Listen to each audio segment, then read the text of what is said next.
الحمد للہ رب العالمین والصلاة والسلام علی سید الانبیاء والمرسلین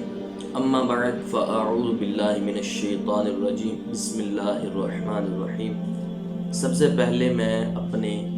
ناظرین سامعین حضرات کو ماہ ربیع الاول کی آمد پر مبارکباد پیش کرتا ہوں کہ یہ میرے آقا و مولا حضرت محمد مصطفیٰ صلی اللہ علیہ وسلم کی ولادت باسعادت کا دن ہے، کہ آپ صلی اللہ علیہ وسلم کی ولادت باسعادت اسی مہینے یعنی کہ ربیع الاول کے مہینے کو بروز 12 ربیع الاول کو ہوئی، بمطابق 20 اپریل 571 عیسوی ولادت باسعادت کی تاریخ ہے۔ اہل مکہ کا بھی اسی پر عمل درآمد ہے۔ تاریخ عالم میں یہ وہ نرالا اور عظمت والا دن ہے کہ اسی روز عالم ہستی کے ایجاد کا باعث، گردش لیل و نہار کا مطلوب، خلق آدم کا رمز، کشتی نوح کی حفاظت کا راز، بانی کعبہ کی دعا، ابن مریم کی بشارت کا ظہور، کائنات وجود کے الجھے ہوئے گیسوؤں کو سنوارنے والا، تمام جہان کے بگڑے نظاموں کو سدھارنے والا اشرف الانبیاء احمد مجتبی محمد مصطفیٰ صلی اللہ علیہ وسلم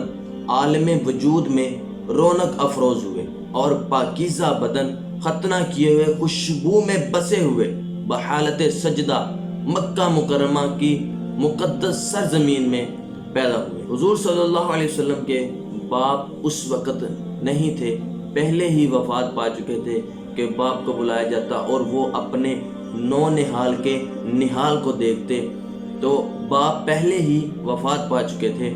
تو آپ صلی اللہ علیہ وسلم کے دادا کو خبر دی گئی جو کہ طواف کعبہ میں مشغول تھے، تو وہ خوشی میں آپ کے پاس آئے اور والہانہ جوش و محبت میں اپنے پوتے کو کلیجے کے ساتھ لگائے، پھر کعبہ میں لے جا کر خیر و برکت کی دعا کی اور والہانہ جوش و محبت کا اظہار کیا، اور آپ کے دادا عبد المطلب انہوں نے آپ کا نام محمد رکھا صلی اللہ علیہ وسلم۔ آپ صلی اللہ علیہ وسلم کے دادا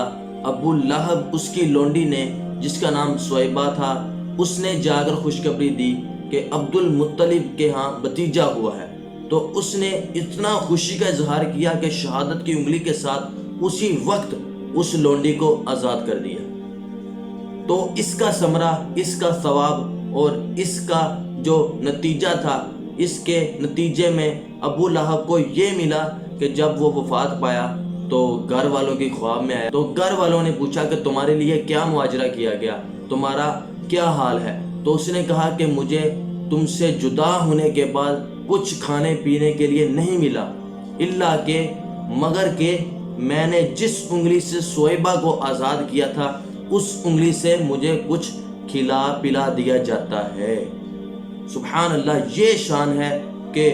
جو مسلمان تو مسلمان کفار نے بھی جو حضور علیہ الصلوۃ والسلام کی خوشی میں جو کام کیا، تو حضور علیہ الصلوۃ والسلام کی ولادت کی خوشی میں کام کے اور خوشی کا اظہار کی وجہ سے ان کو یہ انعام دیا گیا۔ اس موقع پر شیخ عبدالحق محدث دہلوی رحمۃ اللہ تعالی علیہ نے بہت ہی پیاری اور لذت والی بات کی ہے۔ فرماتے ہیں کہ اس جگہ